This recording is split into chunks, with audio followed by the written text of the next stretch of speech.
Welcome back to another episode of History in Your Own Backyard. I'm your host, Susie Selleck, here today at the Hunt House in Blue Ash, Ohio. And I'm joined by Tom Bell. Tom, thanks for having us out here today. Thank you for having me. On this gorgeous day and on this beautiful property. So the person who first purchased this property, who was that? That would have been my great-great-great-great-grandfather, James Carpenter. Okay, James Carpenter. He purchased the property in 1791. He came with John Cleve Sims as part of the original Sims purchase.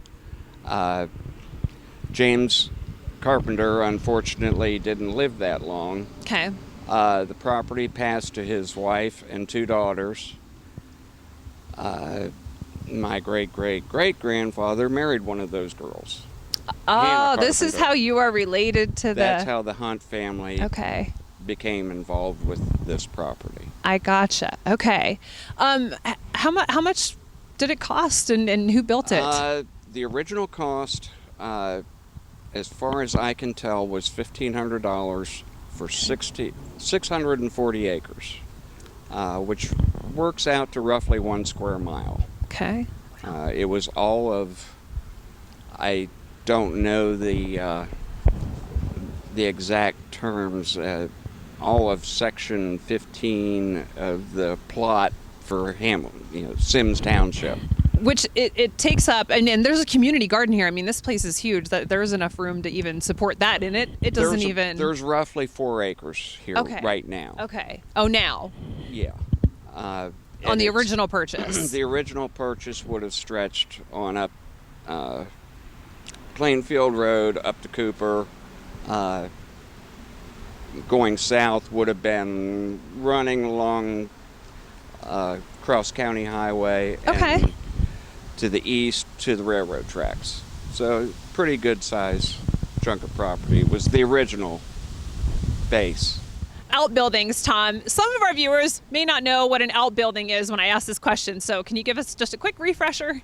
Outbuildings would have been the barns, outhouses. Yeah. Minor sheds. Okay. Any other structure that's not considered a habitat. Gotcha. So, with that, were there any outbuildings on the property? Oh, yes, there were several. Okay, okay. To our right here, there's, you can see a mound. That mound led to what was called a bank barn. Large structure where they would have kept hay, cows, animals, any farm equipment, and that sort of thing. That came down in the early 70s. Okay. There was also another side barn over, again to our right, that was more of like a big garage. My grandfather had his tool shop in there, and there again kept cars or equipment and that sort of thing. Gotcha. I mean, if we walked around the property, I could show you where the outhouse was and other structures, but... Where they were, okay. But for the ones that are here, those are the two that are also remaining, is that right? Yeah, the garage was actually built by my parents. Oh, okay, okay. To and replace... then, are there any other outbuildings then, other than the garage? Okay, so the one that's left. Okay. All right, so talk to us about how the Hunt family was significant to Blue Ash, to the city of Blue Ash. Well, on that question, I had to think about, what significant means. They weren't politicians. They weren't, civic leaders, I wouldn't say. Right. But they were, I would think, significant in the development of Blue Ash, in that, they, like many of the early pioneers here, they were pretty instrumental in buying, selling, developing the properties that exist. Right. For instance, the housing development across the street here, the Cape Cods that were built after World War II. My grandfather was instrumental in that development. My great-grandfather bought and sold property and was instrumental in development of a small subdivision that is called Arcadia in downtown Blue Ash. So I'd say their significance was more in development.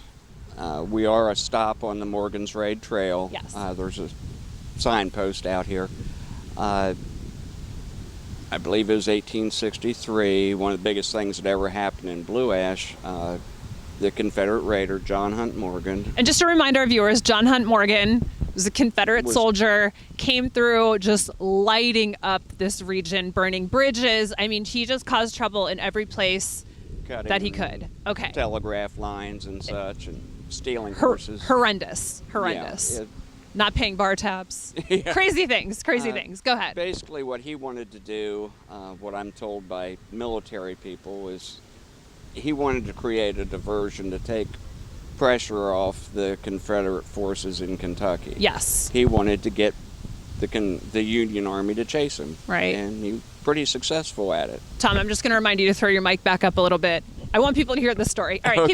Keep going. He was very successful at getting the Union Army to chase him. Oh, yeah. The reason they were stealing these horses is because they were riding 24/7. The guys were sleeping on the horses. That's unreal. There was, it's a very interesting story. I was told by one of the guys who's done one of the books, David Mowry, that what would happen is one person would sleep, the other would hold his reins and stay awake, and then so they wouldn't wander off. So do you know about, as part of the historic events that happened here, do you know about how many of the raiders hit this place at that time? As far as I've been able to tell, they broke up into smaller groups. Okay, yeah. And came across the area in different sections. We don't know if there could have been a couple hundred. We don't, without pictures or eyewitness details. Yeah, of course.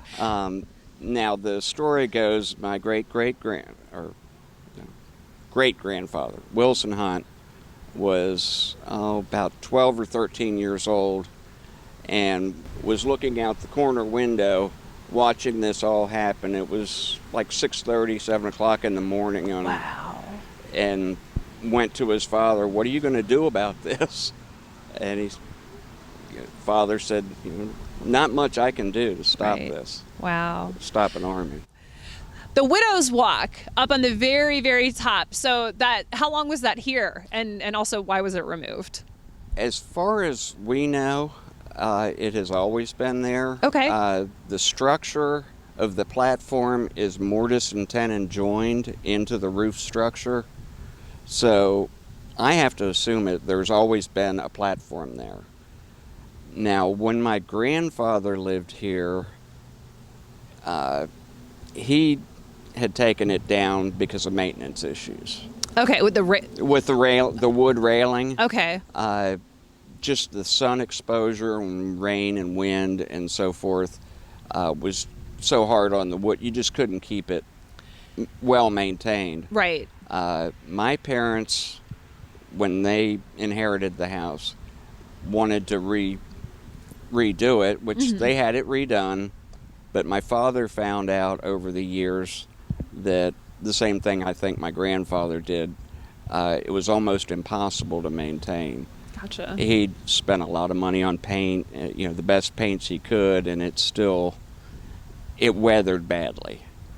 And I think that's probably why they didn't redo it when they did the restoration process. That makes sense. So, updating the house, you said restoration. Now, how has it been restored to its original state, since? Well, that was interesting. There was a gentleman, Jim Fearing, that Blue Ash hired after they purchased the house. Jim was what I guess would be considered an architectural archaeologist. Oh, okay. Or architectural historian. He'd been very involved in Sharon Woods Heritage Village. Oh, yeah. If any Buddy knows about that. Yeah. It's basically a village that has been put together of older homes. They've got a railroad station, a doctor's office, a lot of other old buildings from this area that they've moved into there and restored. And Jim was one of the people who did that. So Blue Ash used him. His process, he went through the house pretty much with a microscope, looking at every little dent or scratch in the floor, figuring out just where things should be. Right. And going down through the layers of paint, trying to find the original colors, original wallpaper, going through all those layers. Very meticulous. Yeah, he was extremely meticulous. There's a couple examples when we do get into the house, especially the dining room and the parlor, where the family, my mother was very surprised to see some of the papers and the colors and the different things that he found. Wow. That it was very ornate. I always like to throw people a curveball that's not in the script. What's your favorite room in the house? Dining room. Why? I'd have to say probably the fireplace. The fireplace. All right. The fireplace. I'm intrigued. It's not engraved. It was done with wood burning in the early 1900s by my great aunt Mabel Hunt, and it's highly decorated. Wow. Is the best way I can describe it without showing you a picture. All right. It's Excited to got see a lot it. of designs and birds and flowers and stuff in it, but it's really neat how she did it. Okay, and in the family did it too. You know, a talent in the family. That's very cool. Yeah, well, we think it was probably a family project. There again, without being in front of it, it's hard to say, but it's the wood burning process. The artist lays out the pattern they want, and then you take a hot iron and burn little dents all around it till the pattern stands out. So it's pretty remarkable. Wow. Tom, there are 3 south side windows that were always shuttered. Why is this? Those are not actually windows. You tricked me. There's a staircase behind that wall. The shuttered faux windows are just basically for balance. Oh. So that if you look at this side of the house, it's all balanced. I see. Rather than have that big chunk that's nothing but brick. All right. Well, you got me. You got me. So, do you have any other stories about the house that I haven't gotten to yet that you want to share with us? Well, my wife wanted me to share that basically 3 generations, my great-grandparents, grandparents, and parents were all married and celebrated their 50th anniversary in this house. That's a That she perfect thought was tidbit. pretty Oh, yeah. That's awesome. significant. Very significant.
watching another episode of History in Your Own Backyard. I'm your host, Susie Selleck, here today in Blue Ash, Ohio at the Hunt House.